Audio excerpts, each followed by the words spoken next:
What's going on, y'all? So listen. So we are back again for another episode review of Queen Sugar. This is the season finale coming up. The season finale coming up next week, and it's gonna be an hour and a half. Girl, I'm not prepared. Okay. What episode is this? This is episode 12. The Horizon Leans Forward. So basically, you know, we just gonna go people by people because there's a lot of stuff up in this episode. Let me just get Micah stuff out the way. No, let me get Ralph and Darla. So you got Darla, she's got picking up Blue, and getting his helmet and stuff and making sure he's all protected because she's gonna teach him how to ride a bike. I guess that's what they've been trying to do. And at this moment in time, the last time we seen Darla and Ralph, there was such a contentious relationship. It was just a lot of mess that was going on, slanging, mudslanging, and all this stuff. And like I said, when that mediation started and when that social worker came over there to Ralph's house, Darla didn't really want all that to happen, okay?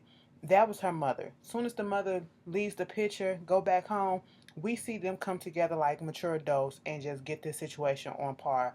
And they figured out their issues. It's a shame that it took them to go through what they went through to get to this point because, to be quite honest, Ralph, all you had to do was say yes to the 50-50 in the first goddamn place. Second of all, Blue, let me tell you something, little boy. Blue was getting on my nerves this episode, okay? Blue got on my nerves a little bit. I mean, I understand he a little kid. He was a little scared being on the bike and everything. And then when Darla was trying to do her best, he getting his little attitude. I don't want to do it no more. Get your ass back on the goddamn bike and do what you got to do, little boy. But it was cute to see Ralph and Darla come together at the end. And then having Blue be that glue that holds them together because he was like, I want both of y'all to help me on the bike. Both of y'all push me and hold me and all that stuff.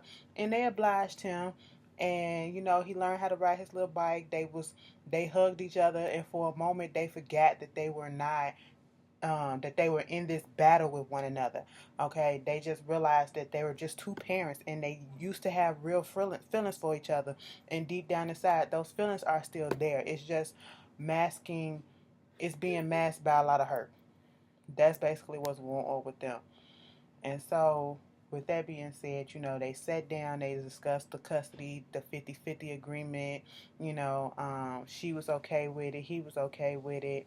And he talking about in a few months he want to take him down to the golf and show him some things. Want to take him to Disneyland and Disney World, take him to everywhere. And they were just laughing, and it was like old peaceful time between Darla and him.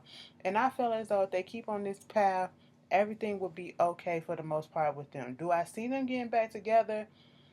I can't say I do, but if it happened, I wouldn't be surprised. But at this point, I think they need to just keep it like this, okay?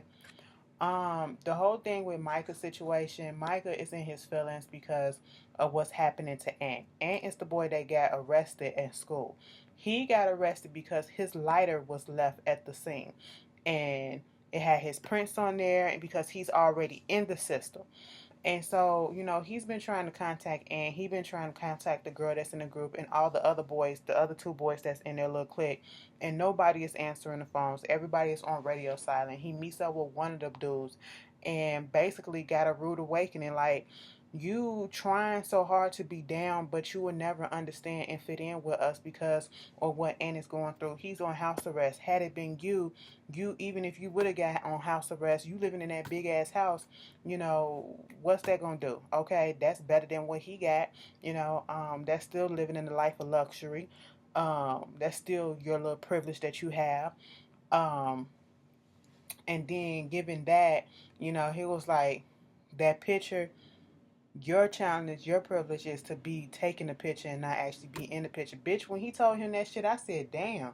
Micah had to think about some shit, okay? He tried to go over there and talk to Ant, and he was like, it's fucked up that, you the only one that went down for this whole thing. And he was like, well, that's how shit goes. And I said, it ain't finna be how it goes in my book, bitch. If I went down, everybody going to fuck down, okay? Fuck this shit, bitch.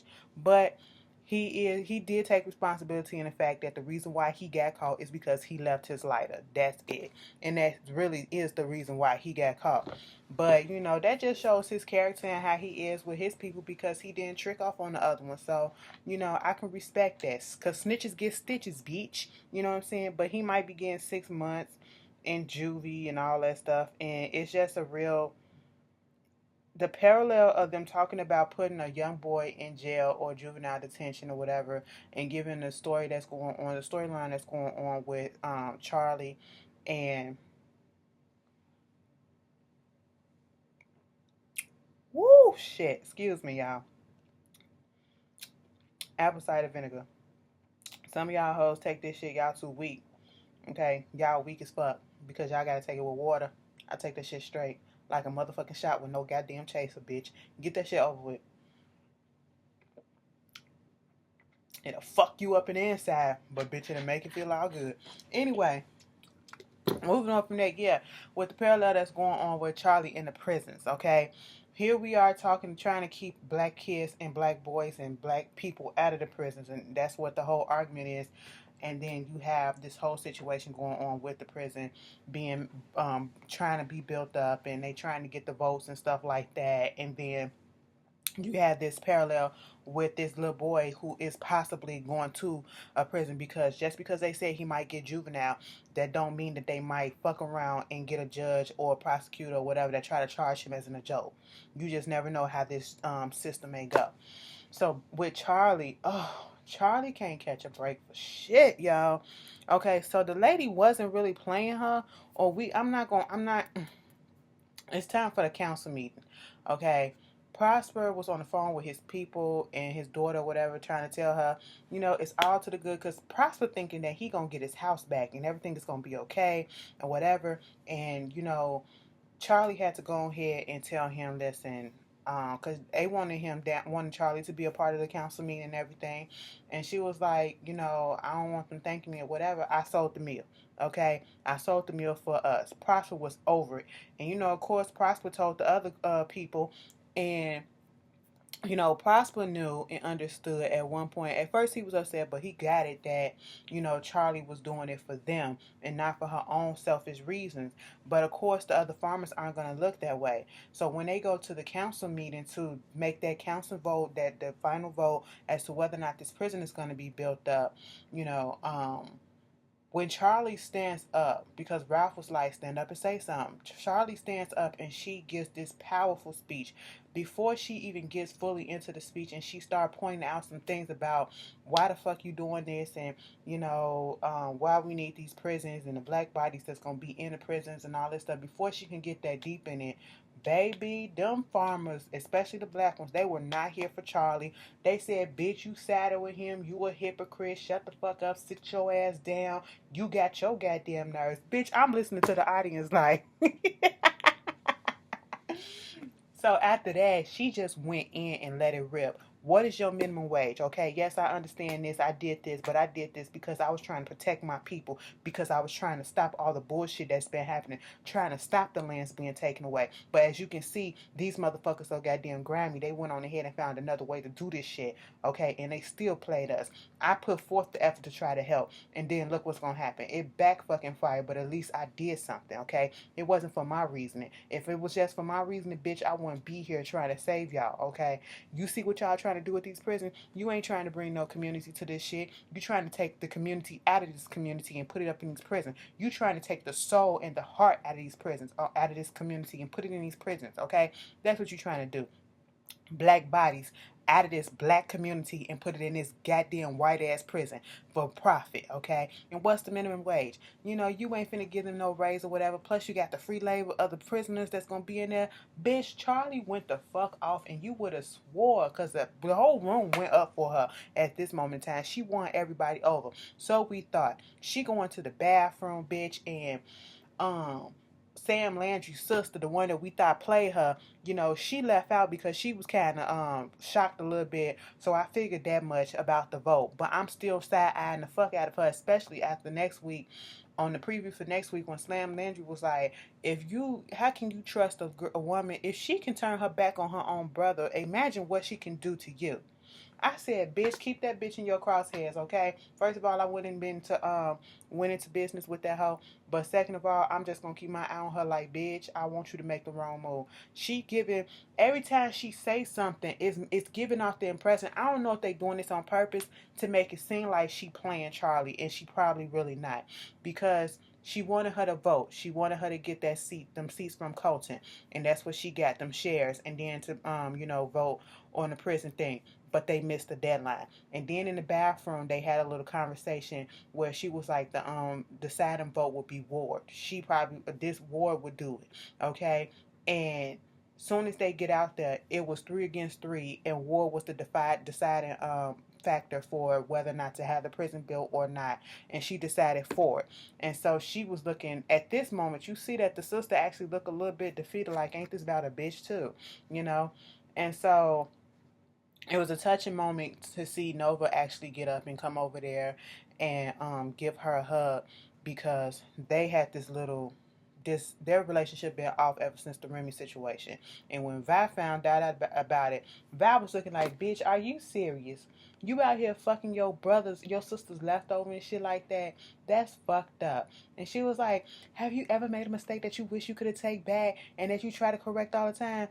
Look, Miss Val was like, bitch, this ain't about me, okay? This is about you. Y'all need to get y'all shit together, okay? And speaking of Val, I just felt so sorry for Charlie. Oh my God, like she's been defeated and depleted these last few episodes. I just want her to have a win in this season finale. I do like at the end of the episode when Micah seen everything that was going on, and I guess given the things that boy said to him about him only taking a stand by being behind the camera and not being actually in the picture doing the stuff, he looking up how to start a rally, how to do the organizations and all this stuff. And then we saw in the preview he's going to be leading a rally and speaking and saying his truth. So I was really much here for that. Miss Nova, not Nova, Miss Vibe, ever since she did the spot on the TV, news little spot, she been getting a lot of orders in. Okay, so that means she trying to keep up with everything. Now you trying to keep up with this order, that order. You was already stressed out because it was just you and old girl in the kitchen doing that for that grocery chain. Now you getting orders left and right, all over fucking Louisiana parish or whatever parish y'all in. So it's probably double to triple the orders that she been doing. And then you got added stress to trying to figure out the work stuff, the wedding stuff, and all this shit. Vi fucking almost collapsed in the kitchen talking about something, her chest is tight. I said, baby, don't do this. What you not gonna do is take our girl from us, okay? No, don't do that, all right? Come to find out, she had laryngitis or something like that. Basically, she had some tissue in her lungs. Her lung tissue were inflamed. And this forced her to have to tell the rest of the family that she does have lupus.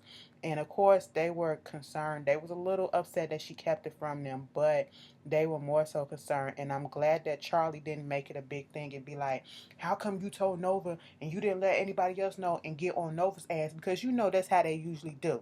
They attack each other like that, especially in the first couple of seasons. That's exactly how they did when they got news that people was hiding from them. But instead, Charlie went over there to Nova and said, I'm glad that you was there for Five. You know what I'm saying? And that touching scene where we see the vulnerability of vibe that she's been trying to hide and not put out there for this whole time ever since she had this illness, when Hollywood was giving her that bath and she just allowed him to do that and holding his hand to her face. And oh my God, like every scene is just poignant and it's deep. You can't look above the surface. You gotta look deep into it. That was a deep moment for me. That was a deep moment. And the way that they came together, and tried to help Vi. And then even Charlie had Romero come over and meet. She was blushing or whatever when she was like, this is Romero, this is Nova, this is Ralph, my brother and sister. And she was looking like, I was like, okay, girl. You know, he inviting her over for some mole and stuff like that. And she was like, girl, I said, girl, quit making up excuses. Go ahead. He was like, I thought we was going to get some free pie. Charlie, go ahead and give him your pie, okay? Because y'all know that's where it's heading. Charlie ain't had no dick since she came down there to Louisiana, okay? She ain't had no dirty dick. She ain't had no clean dick. She ain't had no good dick. She ain't had shit, okay? Romero gonna be the one to break that. Hopefully, okay? That's what it is. Y'all heard when Unbat asked Nova, so who you bringing to the wedding? You bringing the girl or your guy? Unbat now. But at the end of the episode, after that whole thing happened with the city council, the council meeting and all that, that one particular scene when Charlie came home and she was just so out of it and just her spirit was just, it just looked like it was trampled on. And she seen Prosper sitting in the chair and he was just like this. And I was like, oh my God, you know, he had his whole hope that he was going to be able to go back to the home, the only home that he's known for the past couple of decades or so. You know, the only thing that he ever known. He's a prideful man. That's why he didn't want the surgery, because he didn't want his family coming out there to have to take care of him. He didn't really want to move in with Charlie because he didn't want nobody to take care of him. He canceled moving in with his daughter again because he thought he was going to get his land back. Now he had to break down and come to terms that he's never getting that land back, not at this rate, and not with this prison coming up. And he had to go ahead and call his daughter back and be like, yo, yeah, y'all can come down here and pick me up, okay? And this is all that he probably ever known in a long time, and now he has to leave that. Imagine what that feels like.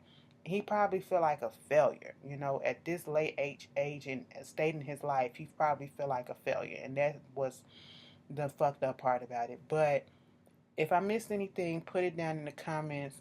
This was a really, really good episode. I'm looking forward to the season finale. 90 minutes, so we gotta buckle the fuck up, okay?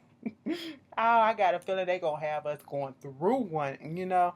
Woo, because what didn't happen in the middle of this season or the beginning of this season, they gonna throw that shit all in the end, and I'm gonna be sitting here like this.